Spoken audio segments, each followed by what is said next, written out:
لا إله إلا الله لا إله إلا الله ما لنا رب سواه. مولانا صاحب یہ بتائے گا، وزیر اعظم عمران خان نے کرونا ریلیف فنڈ بھی بنایا ہے، تو کیا چونکہ ظاہر بات ہے زکوٰۃ ہم سب پر فرض ہے، زکوٰۃ کے پیسے بھی اس میں جمع کرائے جا سکتے ہیں؟ میں چاہوں گا اس حوالے سے بھی ضرور بتائیے گا، کوئی لوگ اپنے زکوٰۃ کے پیسے جی بالکل بالکل جمع کرائیں. بہت اچھی اسکیم انہوں نے بنائی ہے، اللہ کامیاب کرے اور غریبوں تک یہ مال پہنچے.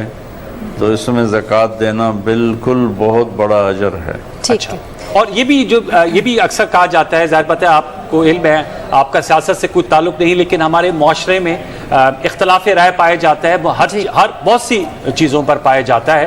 تو حاکم وقت جو بات کہے اس کی اطاعت کس قدر لازمی ہے، میں آپ سے جاننا چاہوں گا، کیونکہ مختلف آراء لوگ اس معاشرے میں ہیں، مختلف ان کے سیاسی خیالات ہوتے ہیں، مختلف مسلکی خیالات ہوتے ہیں. کیا نام ہے آپ کا؟ سید انوار الحسن. جی سید انوار الحسن نام. ماشاءاللہ، آپ تو سید ہیں، آپ مجھے مولانا کہیں، صرف مولوی کہیں. تو سادات کی میرے ہاں بہت عزت ہے میرے دل میں.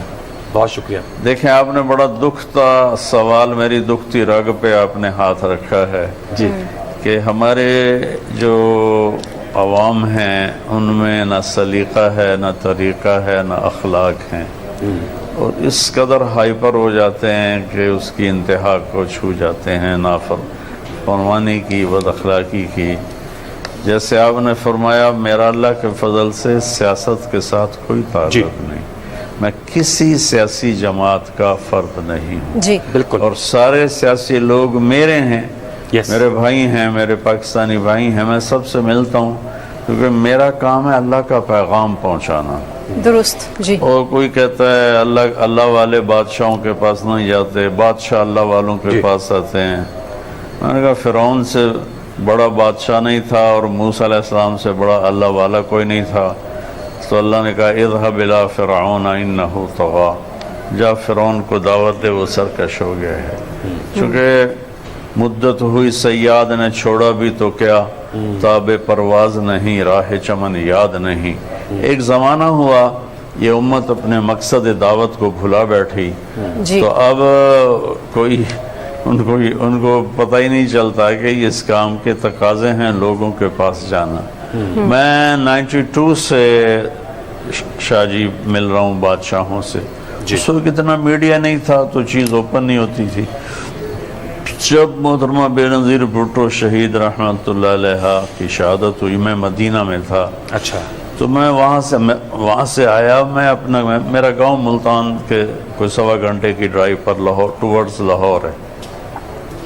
ملتان سے میں نے فلائٹ لی، میں کراچی گیا، وہاں دوستوں کو ساتھ لے کر میں گڑھی حبیب اللہ پہنچا. ان کی قبر پہ فاتحہ پڑھا. بھٹو صاحب رحمۃ اللہ علیہ تو ہمارے حل دل عزیز تھے، ان کی قبر پہ فاتحہ پڑھا. سارے بھٹو خاندان پہ فاتحہ پڑھا. تو اگر اس وقت میڈیا زندہ ہوتا تو نون لیگ والے، جمعیت والوں نے مجھے کہنا تھا یہ بھی پیپل پارٹی کا چمچہ ہو گیا ہے اور یہ بھی ان سے کچھ لینا چاہتا ہے. پھر میاں نواز شریف صاحب حکمران تھے. میں حکمرانوں کے لیے بد دعا نہیں کرتا ہوں، ہمیشہ دعا کرتا ہوں. اچھی بات. بد دعا کرنے کا کیا فائدہ، وہ ہلاک ہو جائیں. دعا کرنے کا فائدہ ہے کہ وہ بھی ہدایت پہ جائیں گے، ملک بھی ہدایت پہ جائیں. میں شہباز شریف صاحب کے لیے، میں نواز شریف صاحب کے لیے، میں اللہ کو گواہ بنا کے کہہ رہا ہوں، میں نے حرم میں دعائیں کی، میں نے طواف میں دعائیں کی، میں نے ان کے سلام پہنچائے، میں نے ان کے لیے کھڑے ہو کر مواجہ شریف اور روضہ رسول کے سامنے کھڑے ہو کر ان کے لیے دعائیں کی کہ اللہ ان کو صحیح راہبری فرما. تو اب میں نون لیگ کا ہو گیا؟ ہرگز نہیں. میں نے بیگم کلثوم نواز رحمۃ اللہ علیہ کا جنازہ پڑھا تو پی ٹی آئی والوں نے میرے پر چڑھائی کر دی، چمچہ ہے، حکومت درباری ہے. اور اب جب میں نے عمران خان کی تعریف کی جس کا وہ حقدار ہے، اللہ کی قسم میں نہ خوش آمدی ہوں. میں نے پچھلے بھی اپنے واضح کیا تھا کہ میں آج تک حکمرانوں سے شرمندہ نہیں ہوں کہ میں نے ایک تھیلے، ایک پیسے کا میں نے ان سے کبھی نفع نہیں اٹھایا، اور صرف کبھی چائے یا کھانا. تو تو میں عمران خان کی تعریف اس لیے کرتا ہوں کہ وہ تعریف کے قابل ہے، ٹھیک، اور غلطیاں ہر انسان میں ہوتی ہیں. تو میں نے اس کی تعریف کی تو جمعیت والے علماء ہو کر مجھے اتنی گالیاں نکالی کہ اتنی گالیاں تو بازاری لوگ بھی نہیں نکالتے جیسے انہوں نے گالیاں نکالی، اور پتہ نہیں کیا کچھ کہا. میں اس کو دفع کرتا ہوں اللہ کے فضل سے. میں اپنے دل میں سب سے اپنے من کو صاف رکھتا ہوں. مولانا صاحب یہ تو آپ کی اعلیٰ ظرفی ہے، اور یقیناً پھر جو دین کی خدمت آپ کر رہے ہیں اس میں تو ان باتوں کی گنجائش ہی نہیں ہے، نظر انداز کرنا. میں اپنی بات پوری کر لوں. جی ہاں، تو عمران خان کی میں نے تعریف کی تو جمعیت والے کہتے تھے یہودی ایجنٹ ہے، یہودی ایجنٹ ہے. تو اس پر میں کہتا تھا عمران بہت اچھا آدمی ہے، بڑی محنت کر رہا ہے، بڑی کوشش کر رہا ہے. تو نون لیگ والے ناراض ہو گئے، جمعیت والے ناراض ہو گئے کہ یہ پی ٹی آئی کا چمچہ ہو گیا. اللہ کے فضل سے میں نے ان کے پاس چمچے سے کوئی ایک آدھ مٹھائی کا ٹکڑا تو کھایا ہے، چمچہ میں نہیں بنا ہوں. اللہ نے مجھے اپنے گھر میں اتنا کچھ دیا ہے کہ میری اگلی نسلیں بھی اسے آرام سے کھا سکتی ہیں. تو اتنی تکلیف ہوتی ہے، اپنے دکھری رگ پہ ہاتھ رکھ دیا صحیح کہہ رہے کہ چلو عام لوگ تو گالی نکالتے ہیں. پچھلی دعا میں عمران خان صاحب کے لیے دعا کروائی تو اس پر جمعیت والے اور نون لیگ والے اس قدر بدتمیز ہوئے کہ میری دعا کا بھی مذاق اڑایا، اور کسی نے کالم بھی لکھا کہ وہ دعا کم تھی، قصیدہ زیادہ تھا. جی، تو ہمارے لوگوں میں نہ شعور ہے، نہ علم ہے، نہ ادراک ہے. ایک سیکنڈ میں ہائپر ہوتے ہیں، ایک سیکنڈ میں. تو اللہ کا فضل ہے، میں سب سے دل جو مجھے گالیاں بھی نکالتے ہیں میں ان کے لیے اپنے دل کو صاف کرتا ہوں. مولانا صاحب یہ آپ کی اعلیٰ ظرفی ہے، یہ آپ کی اعلیٰ ظرفی ہے. چند دن پہلے ایک ساتھی نے مجھے فون پہ اتنی سنائی کہ مجھے 50 سال میں کبھی کسی نے اتنی بدتمیزی کے ساتھ کسی نے بات نہیں کی جتنی اس نے کی. اور اللہ کی قسم، اس کے کبریائی کی قسم، میرے دل میں اس کے لیے ایک رائی کے برابر کوئی میل نہیں. لیکن 2 دن میں سر درد میں پکڑا رہا کہ اس نے فائر اتنے کیے تھے کہ اس نے مجھے ہلا کے رکھ دیا. آپ کی وسیل میرا سیاست سے کوئی تعلق نہیں، میرا تعلق تبلیغی جماعت سے ہے اور موت تک رہے گا. میں تبلیغ والا ہوں. میرا کام ہے ڈاکیے کا کہ میں نے سب کے پاس جانا ہے، سب کو اللہ کا پیغام سنانا ہے. اچھا مولانا صاحب آپ نے بالکل صحیح کہا کہ اس کو اللہ کے سوا کوئی نہیں ٹال سکتا، اور آپ نے بہت اچھا جملہ بولا کہ ہمیں استغفار پڑھنا چاہیے اور اس سے ہم لڑ نہیں سکتے. میں آپ سے جاننا چاہوں گا، آپ کی بہت زیادہ لوگ آپ کی بات کو سنتے ہیں، آپ کی توانا آواز ہے، اب کیسے توازن برقرار رکھا جائے؟ جو فرائض جو مذہب نے ہم پر عائد کیے ہیں وہ بھی ہم نے نبھانے ہیں. رمضان شریف کی بھی آمد ہے، نماز تراویح بھی پڑھی جاتی ہے. سعودی عرب نے تو اعلان کیا ہے کہ نماز تراویح گھر پڑھیں. کیا کہیں گے اہل ایمان والوں کو کہ باجماعت نماز کی ادائیگی کس طرح ہو؟ مساجد کو تالا نہیں لگایا جا سکتا، انہیں آباد بھی رکھنا ہے، لیکن آپ جیسے کہہ رہے ہیں احتیاط بھی کرنی ہے. اس توازن کو کیسے برقرار رکھا جائے مولانا صاحب؟ جی احتیاط تو بہت ضروری ہے. اللہ تبارک و تعالیٰ کے محبوب صلی اللہ علیہ وسلم سے بڑھ کر توکل والا کون ہوگا؟ لیکن بخاری شریف کی روایت ہے، آپ نے فرمایا فر من الجذامی کما تفر من الاسد، کہ وبائی مرض کا جو شکار ہے اس کو دیکھ کے ایسے دوڑو جیسے شیر کو دیکھ کے دوڑتے ہو، کہ آگے وہ شفٹ نہ ہو جائے. ابھی اللہ کے نبی ہمیں یہ سبق دے رہے ہیں. دوسری مسلم شریف کی روایت ہے کہ طائف کا وفد آیا آپ سے بیعت کر دیں. 40 آدمی تھے، ان میں ایک وبائی مرض کا شکار تھا. تو آپ نے 39 کی بیعت فرمائی مصافحے کے ساتھ، اور اس کی بیعت فرمائی بغیر مصافحے کے ساتھ، تو فرمایا بس تیری بیعت ہو گئی. اور حیثمی کی روایت ہے جناب حضرت علی رضی اللہ تعالیٰ عنہ علیہ السلام کی کہ تمہارے اور وبائی مریض کے درمیان قید و رمحن، ایک نیزے کا فاصلہ ہونا چاہیے. اچھا، جو تقریباً 6 فٹ ہوتا ہے، اور آج کل یہی کہہ رہے ہیں ہمارے ڈاکٹر 6 فٹ 6 فٹ 4 فٹ کے فاصلے سے. تو ان احتیاطی تدابیر کو بھی اختیار کرنا ہے، اور اس کے ساتھ اپنی مسجدوں کو، اس میں مفتی تقی صاحب زیادہ اتھینٹک ہیں چونکہ وہ فتوے سے متعلق ہیں، میرا فتوے سے تعلق نہیں ہے. تو جیسے مفتی تقی صاحب ارشاد فرمائیں پورے ملک کو اس کے مطابق عمل کرنا. میں اس کا ہم مذہبی حوالے سے، سماجی حوالے سے، معاشرتی حوالے سے کس طرح مقابلہ کریں، اور ہماری شریعت ہمیں کیا تلقین کرتی ہے کہ ہم نے اپنے مذہبی جو فرائض ہیں وہ بھی انجام دینے ہیں، نماز باجماعت بھی پڑھنی ہے، ساتھ میں جو فرائض اور سنتیں موقد ہیں وہ بھی ان کی انجام دہی بھی کرنی ہے، لیکن سماجی فاصلہ بھی رکھنا ہے اور مذہبی اجتماع سے گریز بھی کرنا ہے. تو مولانا صاحب کیا کہیں گے پاکستان ٹیلی ویژن نیوز کے ویورز کو، کس طرح ہم آگے چل سکتے ہیں شریعت محمدی صلی اللہ علیہ وسلم کی روشنی میں؟ بسم اللہ الرحمن الرحیم والصلاة والسلام علی رسولہ الکریم وعلی آلہ وصحبہ اجمعین. اللہ تبارک و تعالیٰ فرماتے ہیں کہ وَنَبْلُوكُمْ بِالشَّرِّ وَالْخَيْرِ فِتْنَةً، یہ دنیا امتحان کی جگہ ہے. خلق الموت والحیات لیبلوکم ایکم احسن عملا. تو خالق کائنات نے اس کو ڈیزائن کیا ہے امتحان کے لیے، نہ کہ رہنے کے لیے، اور نہ ہی یہ آئیڈیل ہوم ہے.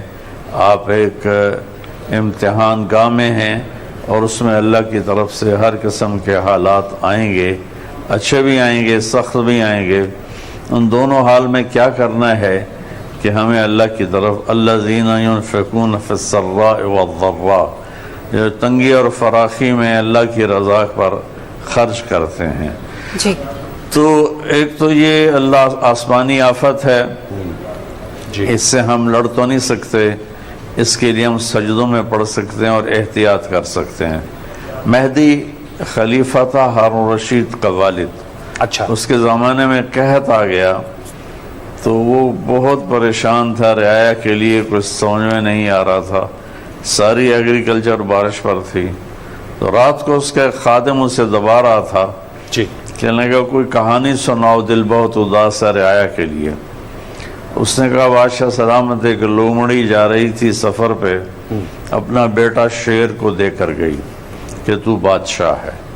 شیر نے کمر پہ بٹھا لیا اور اس کو لیے پھرتا رہا. ایک دن اچانک عقاب کی نظر پڑی، اس نے جھپٹا مارا اور بچہ اٹھا لیا. شیر دیکھتا رہ گیا. چند دنوں کے بعد جب لومڑی آئی تو اس نے بادشاہ سے کہا کہ بادشاہ سلامت میرا بیٹا. تو شیر نے کہا بی بی وہ تو عقاب لے گیا. اچھا، کہا آپ تو بادشاہ ہیں، میں آپ کے ذمہ لگا کر گئی تھی. اس نے کہا لومڑی بیوی اگر یہ زمینی آفت ہوتی تو میں اس سے ٹکر لیتا، یہ آسمانی آفت تھی، صحیح، میں اس سے کیا ٹکر لے سکتا تھا. اس نے کہا بادشاہ سلامت امیر المومنین، یہ آسمانی آفت ہے، اللہ کے سامنے جھک جاؤ. اس نے اسی وقت وہ اٹھا، وضو کیا، مصلی بچھایا اور سجدے میں اتنا رویا کہ اس کا سارا سجدہ آنسوؤں سے تر ہو گیا.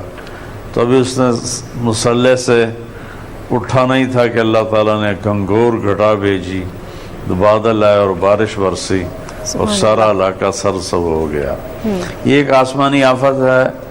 اس سے ہم ظاہری تدابیر اختیار کریں گے، میرے نبی نے فرمایا ہے، لیکن اس کا اصل علاج ہے کہ ہم نے زمین کو گندا کر دیا ہے اپنی نافرمانی سے. جی، اللہ اسے صاف کرنا چاہتا ہے. تو ہم اللہ تعالیٰ کا تعاون کریں، ہم ظلم چھوڑیں، ہم جھوٹ چھوڑیں، ہم دھوکہ بازی چھوڑیں، ماں باپ کی نافرمانی چھوڑیں، مولانا صاحب، سود شراب جی، خوف، بالی تنگی، افلاس، خرابی صحت، تجارت میں نقصان، یہ سب وہ چیزیں ہیں جو قرآن پاک میں رب تعالیٰ فرماتا ہے کہ ہم آزمائیں گے تمہیں. لیکن دوسری جانب اللہ یہ کہتا ہے کہ جب ان پر کوئی تکلیف آتی ہے تو وہ شکر ادا کرتے ہیں، شور نہیں مچاتے اور کہتے ہیں انا للہ و انا الیہ راجعون.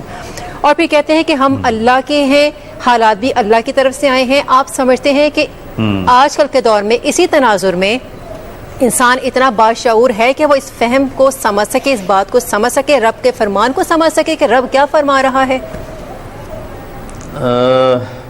بیٹی اصل بات یہ ہے کہ ہم تو قرآن ویسے ہی چھوڑ چکے ہیں.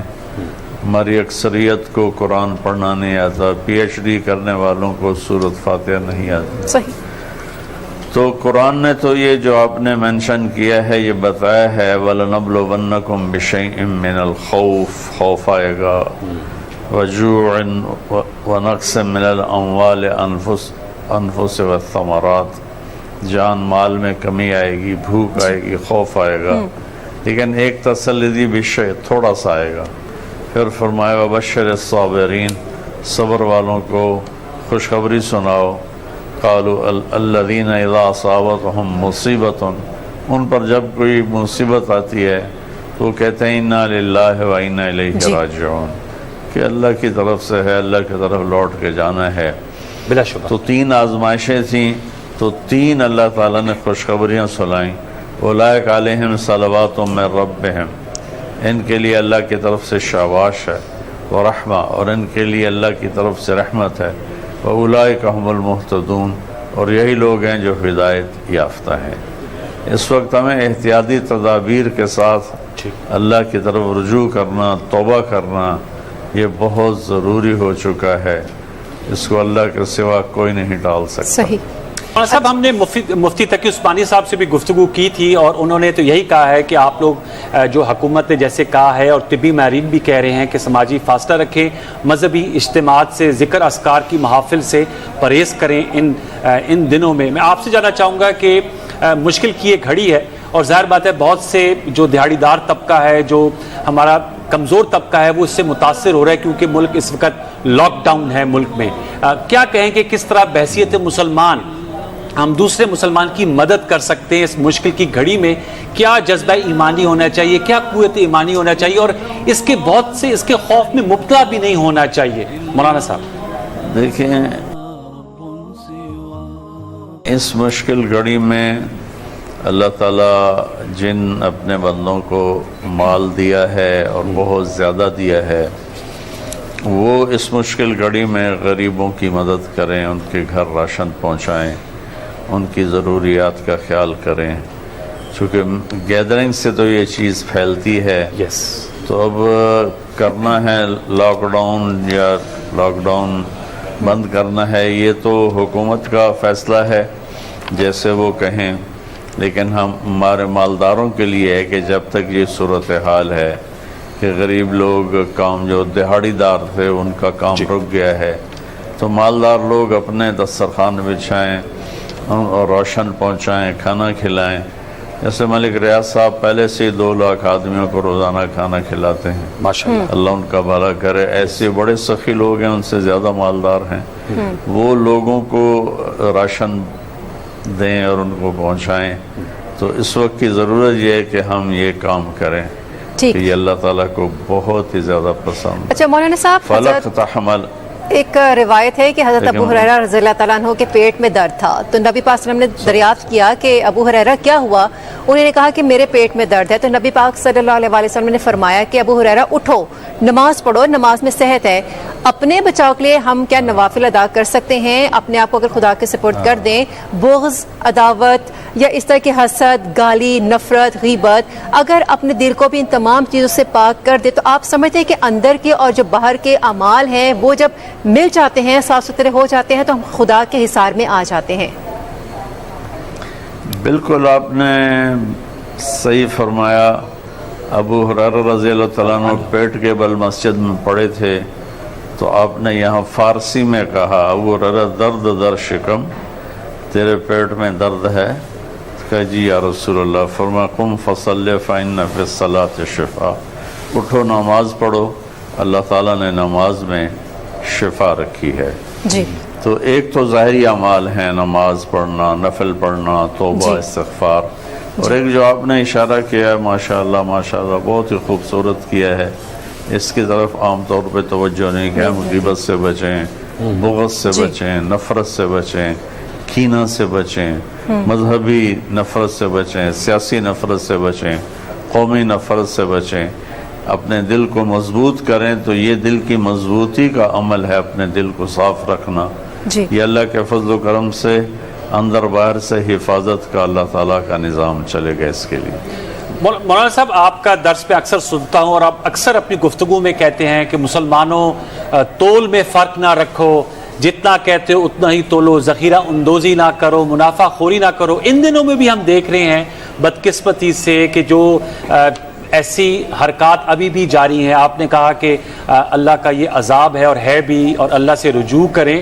تو ایسے لوگوں کو کیا پیغام دیں گے، کیا نصیحت کریں گے؟ میں چاہوں گا پاکستان ٹیلی ویژن کے پلیٹ فارم سے ان کے لیے کچھ کہیں گے کہ انہیں خوف خدا ان کو دیکھنا چاہیے کہ جو ناپ تول میں کمی نہ کریں اور جو نرخ ہے اس کے مطابق ہی چیز کو بیچیں. آسمان سے باتیں کر رہی ہیں مختلف اشیاء ضروریات کی قیمتیں.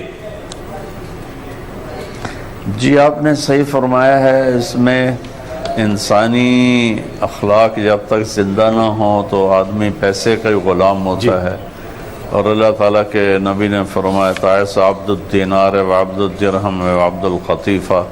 یہ بخاری شریف کی روایت ہے کہ پیسے کا غلام اور سونے چاندی کا غلام اور دنیاوی چیزوں کی زیب و زینت کا غلام ہلاک ہو گیا.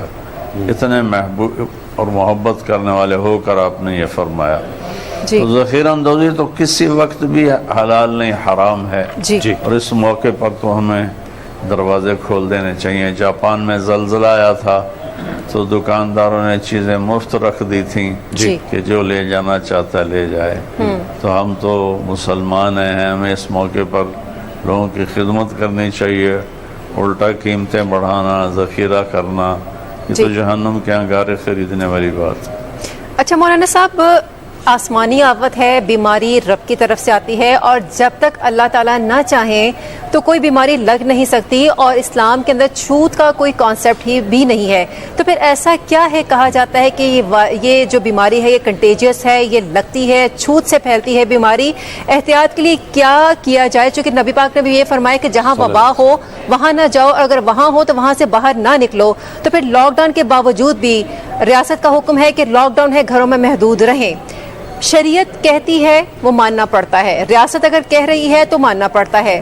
جب عوام ریاست کے منافی اقدام کرتے ہیں تو ان کے لیے شریعت کیا کہہ رہی ہے، ان کے لیے کیا حکم ہے؟ ان کو یہی کہہ رہی ہے جو اللہ تعالیٰ کے نبی نے فرمایا ہے کہ اگر کسی علاقے میں وبا پھیل جائے تو وہاں مت جاؤ. وہاں موجود ہو تو وہاں سے مت نکلو. لا عدوہ فی الاسلام، اسلام میں کوئی چھوت چھات نہیں. یہ یقین اللہ پہ بنایا کہ اللہ کی طرف سے فیصلہ ہوتا ہے، ویسے نہیں ہوتا ہے. لیکن اسباب کے درجے میں نے آپ کو ایک بخاری کی روایت سنائی، ایک مسلم کی روایت سنائی، ایک ہیثمی کی روایت سنائی کہ آپ نے پوری احتیاط فرمائی. تو اس میں احتیاط کا پہلو بھی ضرور مد نظر رکھنا ہے، اور یقین اللہ پہ رکھنا ہے کہ فیصلہ اللہ کی طرف سے. اچھا مولانا صاحب، پہلے بھی میں سوال کیا تھا کہ باجماعت نماز کی ادائیگی، اب نماز جمعہ ہوتی ہے لیکن چونکہ حکومت نے کہا ہے اور ویسے بھی سب کہہ رہے ہیں کہ جی آپ سماجی فاصلہ رکھیں اور اس بہت محدود انداز میں نماز جمعہ کی ادائیگی ہو. کچھ لوگوں کے ذہنوں میں ابہام پایا جاتا ہے، شش و پنج کا شکار ہیں کہ کیا کریں، اب کس طرح نماز جمعہ کی ادائیگی ہو. اب رمضان شریف آنے والا ہے، تراویح. تو اس حوالے سے آپ کہیں گے، آپ بتائیں گے کہ کیا طرز عمل اختیار کرنا چاہیے؟ کچھ اس پہ روشنی ڈالیں گے؟ اس میں جو مفتی تقی صاحب نے ارشاد فرمایا ہے بس وہی بات صحیح ہے کہ صاحب فتویٰ حیثیت رکھنے والی وہ شخصیت ہیں. ایک حدیث سناتا ہوں جی بالکل، جس سے ہمیں اس کی تائید ملتی ہے. ٹھیک. اذان حضرت بلال نے دی تو بارش شروع ہو گئی تیز. اچھا. تو آپ نے بلال سے کہا اعلان کرو الا صلو فی رحالکم، بالکل، کہ سارے لوگ اپنے اپنے گھروں میں نماز پڑھو، مسجد میں مت آؤ. اچھا. تو بارش میں مسجد میں آنے کا صرف اتنا ہی خطرہ تھا، کپڑے گیلے ہو جائیں گے، کچی گلیاں تھیں تو کیچڑ لگ جائے گا، لیکن کسی بیماری کے لگنے کا خطرہ تو نہیں تھا. تو یہاں اس سے زیادہ یہ ضرورت موجود ہے کہ آپ نے امت کو تکلیف سے بچانے کے لیے فرمایا صلو فی رحالکم، اپنے گھروں میں نماز پڑھو. تو اگر ایک بڑی بیماری اس سے پھیلتی ہے تو احتیاط کرنی چاہیے. ٹھیک. اچھا مولانا صاحب، نبی پاک صلی اللہ علیہ وسلم کی سنت سے کیسے علاج ہو سکتا ہے جو کہ صدقہ و خیرات و بلیات کو ٹالتا ہے؟ اور ایک حدیث یہ بھی سننے میں آتی ہے کہ اپنے مریضوں کا علاج کرو صدقے کے ساتھ. یہ صدقہ بہت اقسام کا ہوتا ہے، کس شکل میں بات کی گئی ہے خاص طور پر؟ یہ اللہ کے نبی نے فرمایا کہ داو مرداکم بالصدقہ وحسنوا اموالکم بالزکاہ اور واستقبلوا امواج البلاء بالدعاء. آپ نے فرمایا کہ اپنے مریضوں کا علاج کرو صدقہ کے ساتھ. اچھا. اور صدقہ ہمارے یہاں صرف بکرا سمجھا جاتا ہے کہ کالا بکرا ذبح کرنا. ہاں بالکل ایسے. صدقہ تو کسی کی ضرورت کو پورا کرنا ہے زکوٰۃ کے علاوہ نفلی طور پر. جس کو روٹی کی ضرورت ہے اسے آٹا دیا جائے, جسے کوئی دودھ کی ضرورت ہے اسے دودھ دیا جائے, یہ ہے صدقہ. تو آپ نے فرمایا کہ اپنے مریضوں کا علاج کرو صدقہ کے ساتھ, اور اپنے مال کی حفاظت کرو زکوٰۃ دینے کے ساتھ. جی بالکل. اور جب کوئی مصیبت آئے تو اس کا علاج کرو دعا کے ساتھ. جی. تو یہ تینوں باتیں ہمارے نبی کا فرمان ہے. اس پر اگر ہم یقین کے ساتھ عمل کریں گے تو اللہ حفاظت فرمائے. مولانا صاحب یہ اب جاننا چاہوں گا, جو ہمارے ڈاکٹرز اور پیرامیڈک سٹاف اس وقت خدمات سر انجام دے رہے ہیں, ان کے حوالے سے آپ کیا کہنا چاہیں گے؟ ان کی بھی ہم نے حوصلہ افزائی کرنی ہے کیونکہ وہ اس کی مجاہدین کا کردار ادا کر رہے ہیں. ان کے لیے کچھ کہنا چاہیں گے؟ کل میں ایک ڈاکٹر کو سن رہا تھا, ان کا وہ ڈیلی جب گھر سے نکلتے ہیں تو یہ سوچ کے نکلتے ہیں ڈو اور ڈائی. تو میں چاہوں گا آپ ان کے حوالے سے کیا کہیں گے؟ ان کو ہمیں ان کو کیسے جی تعریف کیسے کی جائے؟ میں نے ایک کلپ مستقل ریکارڈ کروایا تھا ڈاکٹر حضرات کی حوصلہ افزائی کے لیے. اچھا. کہ میرے ایک بہت پیارے دوست ہیں, تو سہیل صاحب جے ڈاٹ والے, جی, ہم 3 بھائی تھے, جنید, سہیل اور طارق جمیل. جنید چلے گئے, میں اور سہیل ہیں, ملنا تو کبھی کبھی ہوتا ہے لیکن محبت دل کی گہرائیوں میں ہے. تو انہوں نے مجھے پیغام بھجوایا کہ ڈاکٹر کہہ رہے ہیں کہ آپ نے ہمارے لیے تو دعا کی نہیں. تو پھر میں نے ان کے لیے مستقل کلپ ریکارڈ کروایا. اس وقت جو ڈاکٹر جا رہے ہیں کام پر, وہ کام پہ نہیں جا رہے, جہاد پہ جا رہے ہیں. جو اپنی جان کو ہتھیلی پہ رکھ کے جا رہا ہے کہ پتہ نہیں میں ہی لگ جاؤں. میرے دوست ہیں کارڈیالوجسٹ ہیں لنڈن میں, انہوں نے بتایا کہ ہم 3 ڈاکٹر اور 2 نرسیں تھیں. ہم نے ایک کرونا والے مریض کا ہارٹ آپریشن کیا, ہمیں پتہ نہیں تھا, ہم پانچوں کو کرونا ہو گیا. اور بڑی مشکل سے انہوں نے سروائیو کیا. تو میرا سلام ہے ان ڈاکٹروں کو, لیڈی ڈاکٹرز کو, نرسز کو, جو ہماری بچیاں تھوڑی تھوڑی تنخواہ پہ بیچاری کام کرتی ہیں, سویپرز کو, صفائی کرنے والوں کو. یہ سب اس وقت میرے سر کے تاج ہیں جو جان کو ہتھیلی پہ رکھ کے اور مریضوں کے لیے اپنے آپ کو وقف کیا ہوا. اللہ ان کو ضائع نہیں کرے گا, نہ نسلوں کو اللہ ضائع کرے. اچھا مولانا صاحب, 2 کوشچن میں آپ سے کرنا چاہوں گی. ایک تو یہ کہ وبائی امراض سے جو افراد فوت ہو جاتے ہیں وہ شہید کے زمرے میں آتے ہیں, وہ شہید کہلاتے ہیں. ایک تو یہ, اور دوسرا یہ کہ ایسی صورتحال میں کون سی دعائیں مسنون ہیں؟ چونکہ ہم دیکھتے ہیں کہ سوشل میڈیا کے اوپر بہت سی غیر مستند دعائیں لکھی جاتی ہیں, وہ بعض اوقات نہیں پتہ چلتا کس کو فالو کیا جائے, کس کو پڑھا جائے. تو اس صورتحال میں آپ ہماری رہنمائی فرمائی کہ کون سی دعائیں مانگی جا سکتی ہیں؟ جی اللہ کے نبی کا فرمان ہے کہ وبائی مرض میں مرنے والا شہید ہوتا ہے تو شہادت صرف جو اعلیٰ درجے کی شہادت ہے وہ تو میدان جہاد میں بالکل. ہے. اس کے بعد آپ نے شہادت کی کئی قسمیں بتائیں. تو اس میں آتا کہ جو پیٹ کی بیماری میں مرتا ہے وہ بھی شہید ہوتا ہے, جو پانی میں ڈوب کے مرتا ہے شہید ہوتا ہے, جو آگ میں جلتے کے مرتا ہے شہید ہوتا ہے, جو موذی امراض میں مبتلا ہو کے مرتا ہے وہ شہید ہوتا ہے. اس وبا میں مرنے والے سب انشاءاللہ شہید ہیں, اور ان کے درجات انشاءاللہ بہت بلند ہیں. اور اللہ تعالیٰ باقی ہمیں لا الہ الا انت سبحانک انی کنت من الظالمین, یہ قرآن کی آیت ہے. اور یہ خاص طور پر ہے جب یونس علیہ السلام کو مچھلی نے نگل لیا تو فنادا فی الظلمات لا الہ الا انت سبحانک انی کنت من الظالمین.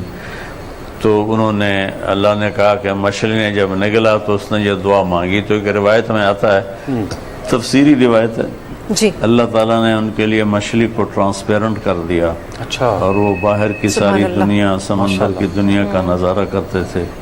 اور پھر 3 دن کے بعد مچھلی نے ان کو نگلا, یا چند دن اور زیادہ مختلف باتیں ہیں.